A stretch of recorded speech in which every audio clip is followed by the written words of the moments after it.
اس کے علاوہ بھی کئی ایک ملک ہیں جہاں پہ کافی زیادہ لمبی لینتھ ہو جاتی ہے، تو وہاں پہ اندازہ مقرر کیا ہوا ہے، اسی اندازے کے مطابق ان معاملات کو لے کے چلا جاتا ہے.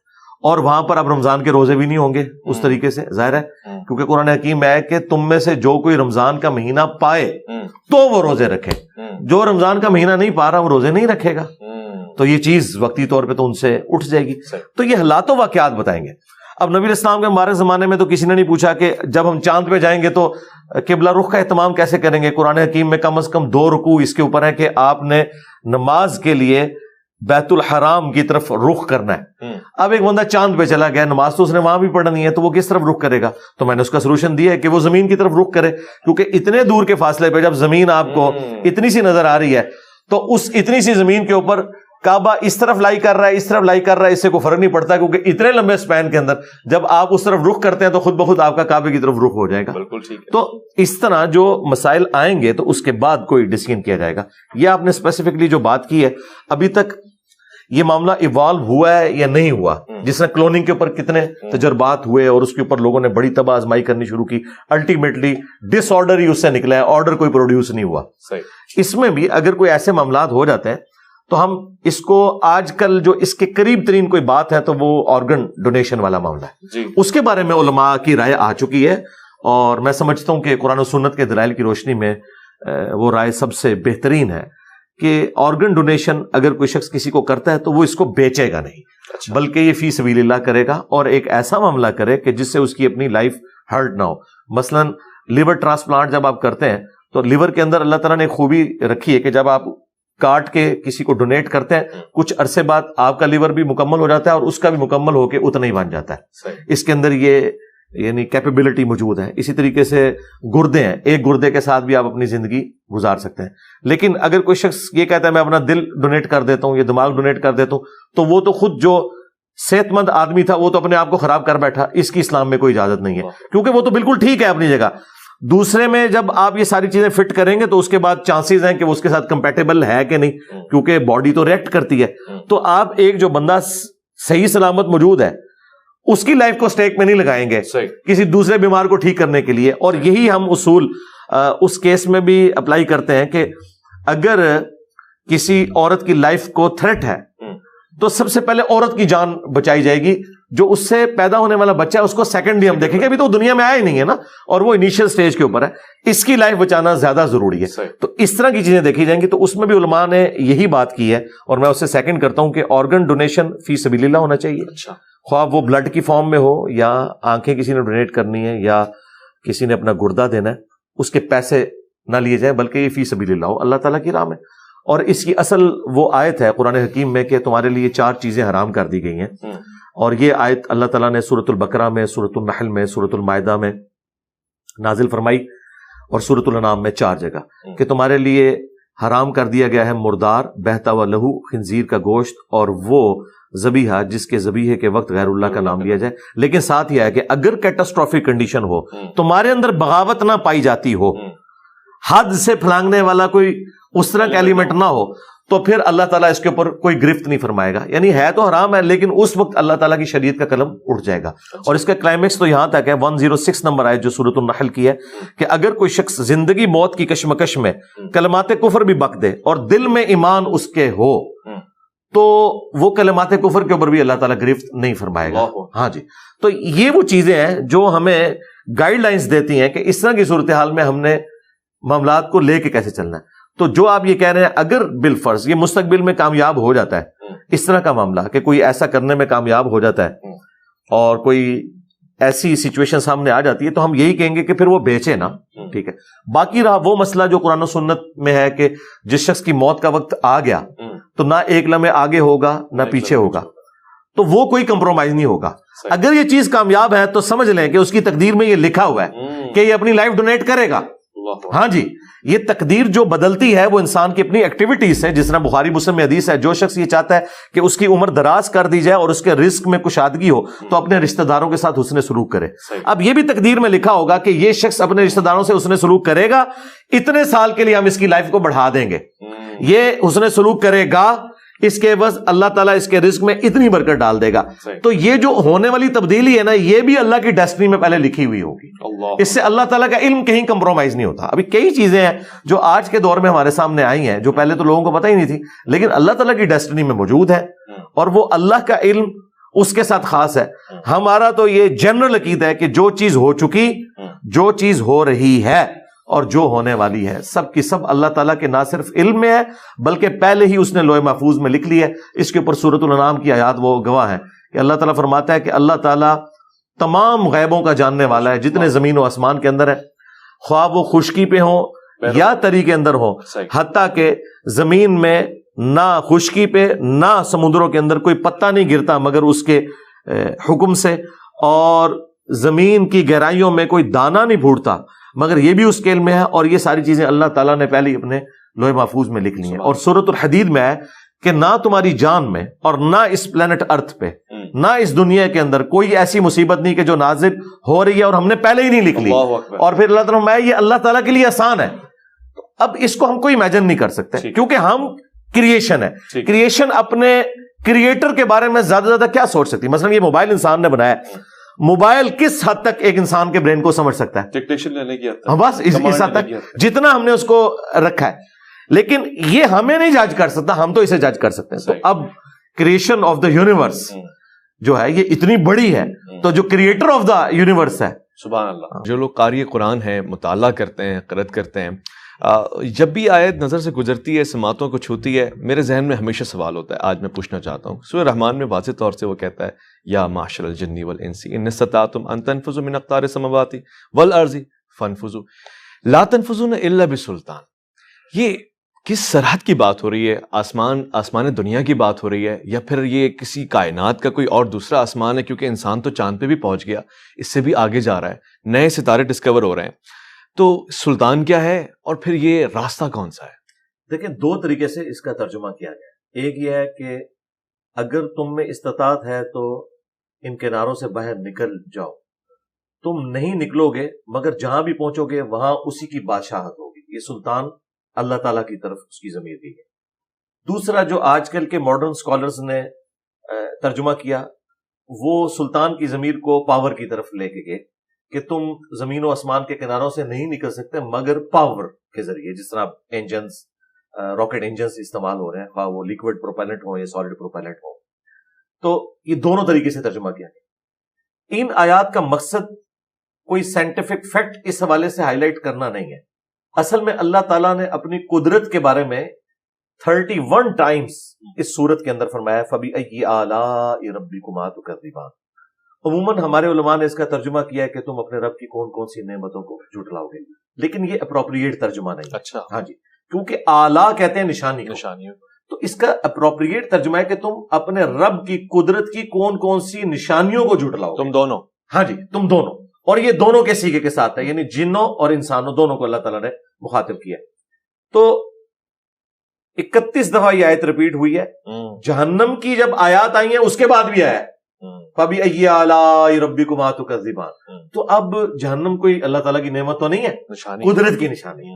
تو مولانا مودودی رحمہ اللہ نے اس کا اپروپریٹ ترجمہ کیا ہے. انہوں نے جہاں جہاں جس طریقے سے آیات آئی ہیں تو ہر دفعہ تھوڑا سا انہوں نے اس کے اعتبار سے مولڈ کر کے اسے فٹ اینڈ بٹایا، کیونکہ عربی ایک ورسٹائل زبان ہے. اس میں اب یہ آلہ جو ہے یہ کافی ساری چیزوں کو کور کرنے والی چیز ہے. تو یہاں پر بتانا مقصد یہ ہے کہ تم جہاں کہیں بھی چلے جاؤ، اللہ ہی کی سلطنت تم پاؤ گے، اسی کی حکومت ہوگی. تم زمین سے نکل جاؤ، تم چاند پہ پہنچ جاؤ، تم اپنی گلیکسی ملکی وے سے باہر نکل جاؤ، جہاں مرضی چلے جاؤ، جہاں پہ بھی جاؤ گے نا اللہ تعالیٰ کی قدرت سے باہر نہیں نکل سکتے، کیونکہ یہ ہم کریٹڈ ہے نا. تو کریٹڈ چیز جو ہے، کریشن جو ہے، وہ کریشن کے اندر ہی ٹریول کرے گی نا. خدا تعالیٰ کی کریشن سے کوئی باہر تو نہیں ہو سکتا. کیوں؟ اس نے ہماری لمیٹیشن رکھ دی ہوئی ہے، ہم زیادہ سے زیادہ کیا کر سکتے ہیں. پوٹینشلی اللہ تعالیٰ نے آدم علیہ السلام کو ہر چیز کے نام سکھا دیے تھے. جس طرح ایک آم کی گٹھلی جب آپ بوتے ہیں تو اسے ایک پھلدار درخت بننے میں 8 سال لگتے ہیں. صحیح. تو وہ اللہ تعالیٰ نے پوٹینشلی آدم علیہ السلام کے برین میں یہ کمپیٹنسی رکھ دی تھی کہ وقت کے ساتھ ساتھ یہ برین ایوالو ہو کے آج دیکھیں ہم نے بوئنگ 747 اور ایئر بس A380 بنا لی ہے، اور ہم پوری دنیا میں اڑتے پھر رہے ہیں اتنے 100 لوگوں کو لے کے. یہ دماغ وہی ہے لیکن وقت کے ساتھ ایوالو ہوا ہے. اچھا دماغ ہم اس طرح کی ایوولوشن کو مانتے ہیں. دیکھیں ہمارے بزرگوں کو ان چیزوں کا خیال کیوں نہیں آیا جو آج آ رہا ہے کہ آپ سولر انرجی سے بجلی بنا سکتے ہیں. زمین کے نیچے جو تیل ہے وہ تو آلموسٹ 200 سال پہلے نکلا ہے. ورنہ آپ کے جو بزرگان دین جن کے پاس آپ بیٹھتے ہیں وہ تو کہتے ہیں جی نگاہ ماری تو ہم 7 زمینیں کراس کر کے اور اوپر عرش تک پہنچ کے انہیں تو تیل نہیں نظر آیا. وہ تو حج عمرے کے لیے بھی جاتے تھے. وہ تو سر ایڈون نے پنسلوینیا میں پہلی دفعہ تیل کا کنواں دریافت کیا امریکن اسٹیٹ کے اندر 1853 کے اندر. ٹھیک ہے, اس سے پہلے تو لوگوں کو آئیڈیا نہیں تھا کہ زمین کے نیچے اتنا بڑا خزانہ موجود ہے. تو وقت کے ساتھ ساتھ انسان ایوالو کر رہا ہے. یعنی پہلے سے سیب جو ہے وہ نیچے گرتا تھا تو نیوٹن کے دماغ میں اللہ تعالیٰ نے بات ڈالی ہے, کلک کیا اس نے سارے معاملات کو لے کے. تو یہ وقت کے ساتھ ساتھ دماغ کی ایوولوشن جاری ہے کہ اللہ تعالیٰ نئی نئی چیزیں کل یوم ہوا فی شأن, اللہ تعالیٰ ہر روز ایک نئی شان کے ذریعے ابھر رہا ہے. ہر آنے والا دن اس کریشن کے ذریعے کریٹر کا تعارف کروا رہا ہے. سبحان اللہ سبحان اللہ. اچھا اب ظاہر ہم دیکھ رہے ہیں اور دبئی اور دیگر ممالک سے یہ خبر بھی آ چکی ہے ایئر ٹیکسی بھی چلا کرے گی, آسمان پہ گاڑیاں چلا کریں گی. آپ کو نہیں لگتا ایک سوال ہی ہے کہ اب جب زمین اور آسمان دونوں ہی سواری اور سوار بن جائیں گے, اس کے لیے کوئی نیا نظام, نئی سنت, نیا انداز, اٹھنے بیٹھنے کے نئے طور طریقے, کوئی نیا رہنما ہونا چاہیے, یا پھر پرانی چیزیں اتنی ثقیل ہیں کہ وہ اوپر چلے یا مریخ پہ چلے, کامل ہے ہماری شریعت؟ شریعت میں کامل ہے. جو چیزیں شریعت سے ریلیٹڈ ہیں نا جی وہ اسی طریقے سے ہیں, ان کے ساری گائیڈ لائنس موجود ہیں. آپ پہلے یہ سمجھ لیں کہ جو دین ہے نا یہ ہماری ہدایت کے لیے آیا ہے, یہ ٹریفک قوانین بنانے کے لیے نہیں آیا, وہ آپ نے خود بنانا ہے. ٹھیک ہے, اسی طریقے سے ہاسپٹلز میں آپ نے کس طریقے سے لوگوں کو ریسیو کرنا ہے یہ آپ کو اللہ تعالیٰ نے اوپن رکھا ہے. کیا آج انسان کسی مختلف طریقے سے پیدا ہو رہے ہیں جو پہلے نہیں پیدا ہوتے تھے؟ کیا آج ماں باپ کا جو رشتہ ہے اولاد کے ساتھ وہی والا ہے؟ تو انسانی جو بیسک اخلاقیات اور ہدایت کی جو ریکوائرڈ چیزیں ہیں وہ الہامی کتابوں میں اسلام سے پہلے بھی اسی طریقے سے تھی, اسلام کے ساتھ بھی ویسے ہی ہیں, اور آج کے اس ماڈرن دور میں بھی ان چیزوں سے کوئی فرق نہیں پڑتا. صرف یہ کہ انہیں ایگزیکیوٹ کرنے کے لیے آپ نے کیا کرنا ہے. تو اس کی اصل موجود ہے. صحیح مسلم میں حدیث ہے جس نے اسلام میں کوئی اچھا طریقہ نکالا اور جتنے لوگ اس طریقے پہ عمل کریں گے ان کا ثواب اس شخص کو بھی ملے گا اور ان کے اپنے ثواب میں بھی کمی نہیں ہوگی. اور جس نے اسلام میں برا طریقہ نکالا, یہ سنتن حسنتن اور سنتن سیئتن کے الفاظ ہیں, بری سنت اور اچھی سنت. اچھا یہ بری بدعت یا اچھی بدعت کی بات نہیں, طریقہ. جس طرح ہم نے یہ طریقہ اسلام کی خدمت کے لیے نکالا کہ ہم اپنی ویڈیوز کو ریکارڈ کرتے ہیں یوٹیوب کے اوپر اپلوڈ کرتے ہیں. امام بخاری امام مسلم نے حدیث کی کتابیں لکھی, یہ خیال خلفائے راشدین کے پاس تو نہیں آیا, نہ ان کو ایسا موقع ملا. وہ خود سراپا سنت تھے, لوگ ڈائریکٹ ان سے سنت سیکھتے تھے. لیکن 200-250 سال بعد اس چیز کی ضرورت محسوس کی گئی کہ جو زمانہ دور ہوگا تو ہمیں کوئی ریٹن ریکارڈ بھی اس کا پیرلل میں رکھنا چاہیے, ورنہ تو آنے والے وقت میں ہر علاقے کی سنت ڈیفرنٹ ہو جائے گی. تو یہ جو چیزیں کلک کرتی ہیں نا, یہ اسلام میں اچھے طریقے ہیں. اس کے پہلے آپ جو ہے وہ دانوں والی تسبیح میں شمار کرتے تھے, اب الیکٹرانک کاؤنٹر آ گیا. نماز کے اعتبار سے پہلے ہم جن مسجدوں میں نماز پڑھتے تھے وہ سمپل لکڑی کی چھتیں ہوتی تھی, اب ایئر کنڈیشن بھی لگے ہوئے ہیں اور وہاں پہ قالین بھی. اور لوگ اکثر پوچھتے ہیں کہ یہ بدعت ہے. بھائی بدعت نہیں ہے. بدعت کی جو ڈیفینیشن ہے بخاری مسلم میں وہ یہ ہے, من احدث فی امرنا ھذا فہو رد, جس نے ہمارے سکھائے ہوئے دین میں کوئی چیز داخل کی. تو دین میں کوئی چیز یہ داخل نہیں ہوتی. اگر کوئی یہ نیت کرتا ہے کہ اوپر اس قالین کے سامنے اس اے سی شریف کے اور نیچے اس پنکھا شریف کے منہ طرف خانہ کعبہ شریف کے, یہ تو کوئی نہیں کہتا. تو نماز اپنی جگہ اس طریقے سے حج کی جتنی ایکٹیویٹیز ہیں وہ اسی. تو پھر ہمارے مشائخ نے جب مائک اور ساؤنڈ اور اسپیکر کے آنے پہ اعتراض اس زمانے میں کیوں کیا؟ پیپر چھپنے پہ اعتراض. ان بیچاروں کا انٹلیکچوئل لیول بڑا تھوڑا تھا. پبلک کو پہلے بات سمجھ آتی ہے اور ہمارے علماء کو معذرت کے ساتھ بات. آپ دیکھیں یہ جب کیمرہ آیا تھا حرام تھا, اور پھر آہستہ آہستہ یہ مباح ہوا, پھر مستحب ہو گیا, اب فرض ہو گیا. ٹھیک ہے. اچھا لیکن اس وقت بھی جو پڑھے لکھے علماء تھے, مولانا مودودی, ڈاکٹر اسرار, ڈاکٹر طاہر القادری, علماء عرب, انہوں نے کبھی ان پہ کوئی ایسا وقت نہیں گزرا کہ انہوں نے کیمرے کے اوپر کبھی کوئی ورڈکٹ دی ہو کہ یہ حرام ہے. اچھا ٹھیک ہے. انہیں اس زمانے میں بھی پتا تھا کہ یہ جن تصاویر کے اوپر حرمت والا معاملہ ہے وہ ہیں جو عبادت کی غرض سے ہوتی ہیں. ورنہ کیا نبی اسلام آئینہ نہیں دیکھتے تھے؟ آئینے میں شکل نہیں نظر آتی ہے. تو وہ آئینہ اگر اسلام کو تصویر سے اتنی چڑ ہوتی تو نبی اسلام آئینہ تو نہ دیکھتے. ٹھیک ہے, یہ اصل ہے اس چیز. آپ گفتگو فرما رہے تھے سائنس اور جدت کے حوالے سے, پھر آپ نے بتایا کہ مشائخ نے, لیکن جو پڑھے لکھے لوگ تھے وہ سمجھ گئے, وہ بھاگ گئے, وہ نفس شناس لوگ تھے اور انہوں نے پتہ لگا لیا کہ اب ہمیں اسی کے ذریعے آگے بڑھنا ہے. یہ تو ایک سلسلہ ہے. ساتھ میں یہ بھی بتائیے گا مجھے, اور یہ میں پوچھنا چاہتا ہوں, اب کچھ چیزیں فطرت کے بالکل متصادم کھڑی ہوئی ہیں. مثلا LGBT کے حوالے سے بڑی گفتگو ہو رہی ہے. خود پاکستان میں بھی یہ بلا اب آ گئی ہے. بڑے بڑے لوگ, بڑی بڑی شخصیات, یہ سمجھ میں آ رہا ہے آپ کو اس کے حوالے سے کوئی نئے قوانین آئیں گے یا ان قوانین پہ غور کرنے کی ضرورت ہے, کچھ بدلاؤ آئے گا؟ یہ چیزیں بنیادی طور سے وہی ہیں. دیکھیں, یہ کوئی نیا مسئلہ نہیں ہے, پہلے بھی ہے. قرآن حکیم میں زنا کی مذمت اتنی دفعہ نہیں آئی ہے جتنی یہ ہومو سیکچوالٹی والے ایشو کے اوپر آئی. اچھا, ہاں, آپ دیکھیں 7-8 جگہوں پر تو ڈیٹیل کے ساتھ قوم لوط کا واقعہ بیان ہوا ہے, اور وہ پوری تفصیلات کے ساتھ بیان ہوا ہے. تو اس کے بارے میں اسلام کے کسی مکتب فکر میں کوئی دوسری رائے نہیں تھی.